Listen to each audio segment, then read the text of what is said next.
Tom Holland a accordé une interview au podcast On Purpose mardi 11 juillet 2023.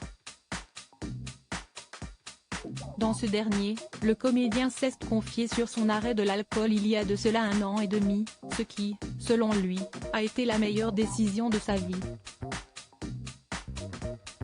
Tom Holland est l'un des acteurs les plus talentueux de sa génération. Depuis le 9 juin dernier, il a dévoilé son nouveau projet, la série de The Crowded Room, un thriller psychologique disponible sur la plateforme Apple Télévision. Une série qui n'a pas été de repos à tourner puisque celui-ci a mis son couple avec Zendaya à rude épreuve, comme il l'a confié à Radio Times le 18 juin dernier. Ça a eu des effets directs sur ma vie personnelle, explique l'acteur. Et pour cause, pendant de longs mois, il a été contraint d'avoir une coupe de cheveux des plus loufoques pour son personnage de Danny Sullivan, à savoir cheveux mi-longs affublés d'une frange rideau. Zendaya a dû supporter beaucoup de choses. Imaginez-vous, j'ai ressemblé à ça pendant 10 mois. Je revenais du travail, je me regardais dans le miroir et je le voyais lui. Ça m'a pris un moment pour le mettre de côté, réveiller Tom, reprendre ma vie, être moi-même. Mais j'ai réussi et j'étais très heureux. Et ce mardi 11 juillet 2023, CST auprès du podcast On Purpose qu'il a fait quelques confidences. L'acteur est bien évidemment revenu sur sa jolie carrière, mais il en a également profité pour faire des confidences beaucoup plus intimes sur sa vie privée. Ça m'a vraiment fait peur et contre toute attente, ces dernières ne concernaient pas sa chère et tendre Zendaya, mais plutôt une décision prise il y a quelques mois maintenant et qui lui a changé la vie, arrêter l'alcool.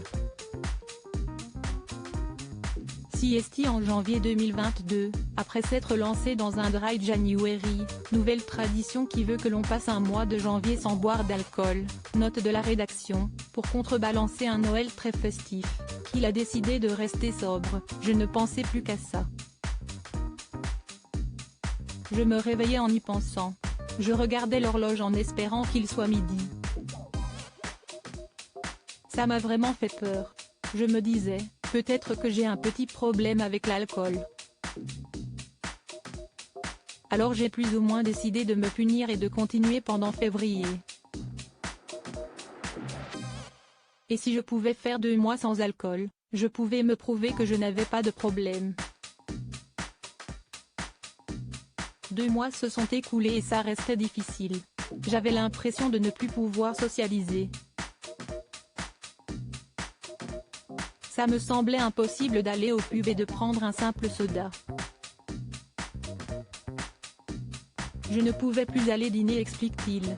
L'acteur de Spider-Man ajoute ensuite, alors, je me suis dit, si je peux faire 6 mois sans alcool, je peux me prouver que je n'ai pas de problème.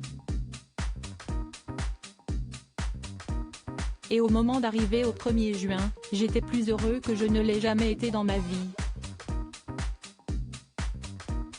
Cela n'a malgré tout pas été sans conséquence puisqu'il a dû prendre une grande décision, arrêter, ou du moins diminuer, les sorties dans les pubs pour regarder des matchs de rugby. J'ai dû prendre mes distances avec la communauté des fans de rugby, parce que ça consiste en grande partie à jouer à qui boira le plus. Mais c'est honnêtement la meilleure décision que j'ai jamais prise. Des confidences très honnêtes.